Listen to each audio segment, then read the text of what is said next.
Hello, everybody. People call me Iggy for some reason.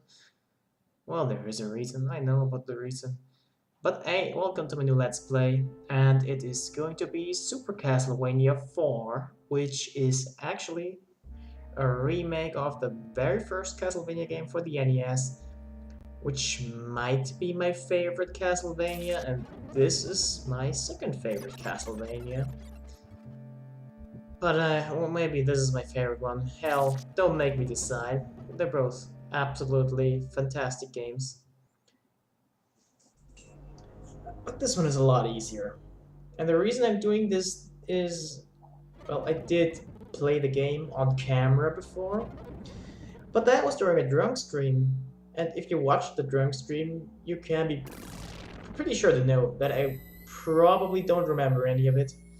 Plus, I didn't really do it in a let's play style. And this time, well, I'm gonna let's play this game. I think this game deserves my sober treatment. Oh, here, check out the story. So, Simon Belmont, a working class hero, decides to rise to his corporate masters. So Simon rises against the bourgeoisie. And the head of this bourgeoisie is Dracula himself, the master of evil.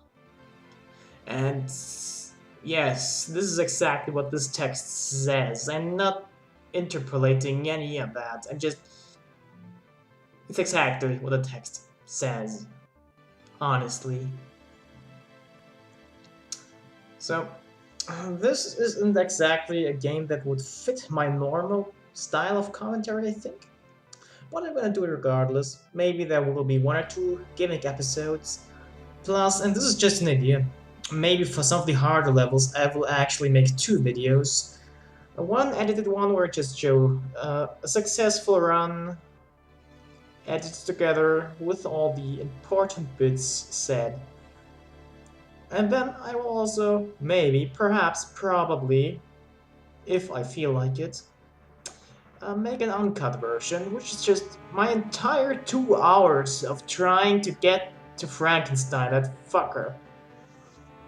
Because I hate that level. Since, yeah, I'm not gonna abuse save states. In fact, I'm not going to use them at all, except between levels. Because this is a let's play, a real let's play, and not a bullshit let's play. And I'm such a serious let's player, look at me.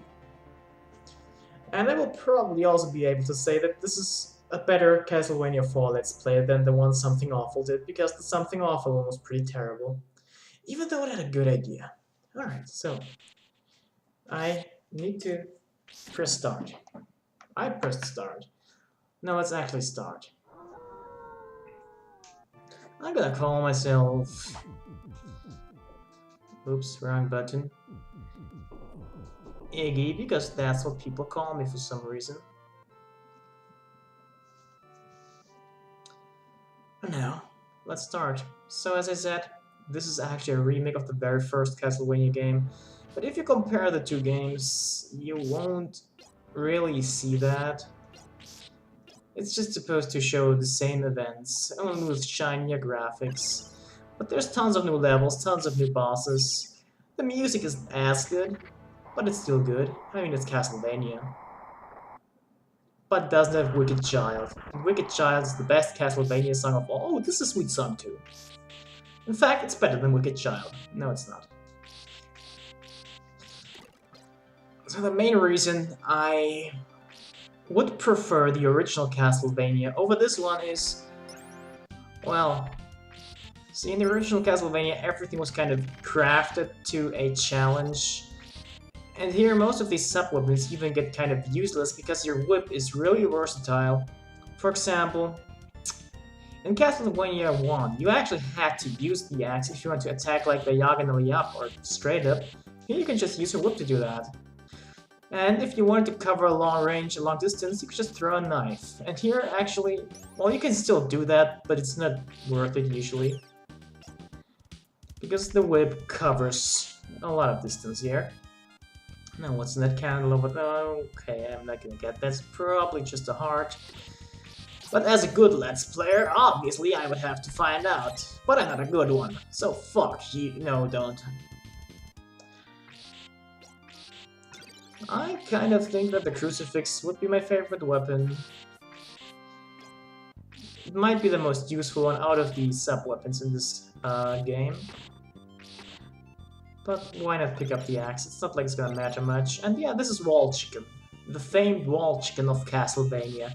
Of course, as far as I know, you only find that in the classic Castlevania games.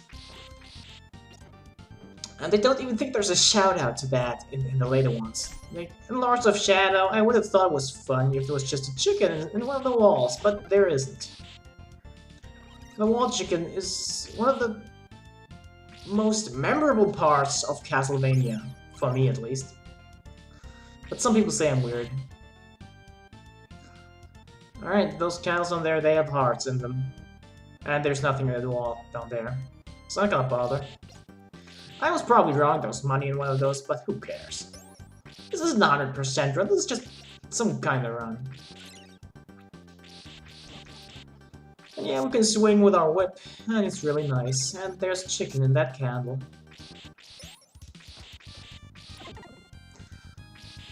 Oh yeah, candles, another thing. Well, actually, I think candles do appear in every Castlevania. I'm not sure, though.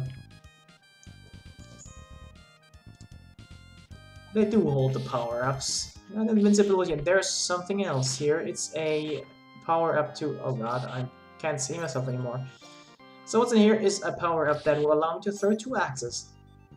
If I would find another one of those, I would be able to throw 3 at a time. Now, this of course applies to all the power-ups, but if I were to collect another sub-weapon now, I wouldn't be able to use it anymore. I'd just be able to throw 1. But 2 is actually good. And, well, the axe and the crucifix, they are actually kind of useful sub-weapons. But the knife is really useless, and I rarely ever use the holy water. So I don't really know if there's any situation where it's really useful. There were a couple in the first Castlevania, like, this is the reason I actually prefer the first Castlevania. Most things that are in the game actually have some kind of purpose. It seems, well, put together with a lot more care. Of course, this makes it sound like this game is put together poorly, which isn't the case. It's a really nice game, I love it, I played the shit out of it as a kid, and I thought I knew every secret about the game.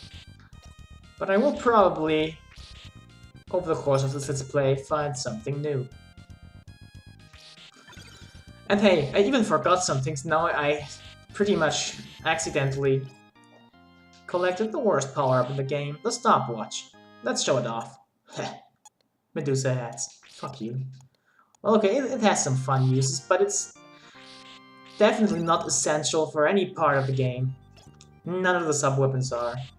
There's no point where you say, yeah, I should probably use this and that weapon to make it easier. No, you can just use your whip.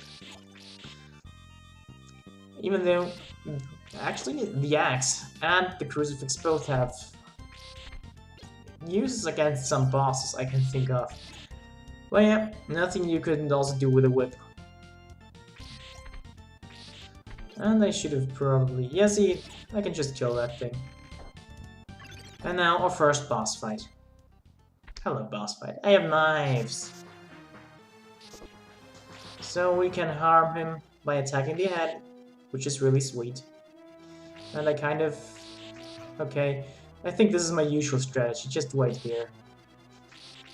Okay, I'm not doing a good job of showing how to fight that thing. In fact, I'm doing a poor job. To put it... well, not so frankly. Oh no, this is... now it's gonna get really easy. I don't think you can even... Wait, I'm thinking of another Castlevania game here. There's a similar situation in one of the others, which would make you invincible by standing behind some platform. But obviously, and I forgot about this, this doesn't work here. And oh yeah, look at this. The orbs. Yeah. Oh. I was hoping for a cooler pose, but this'll do.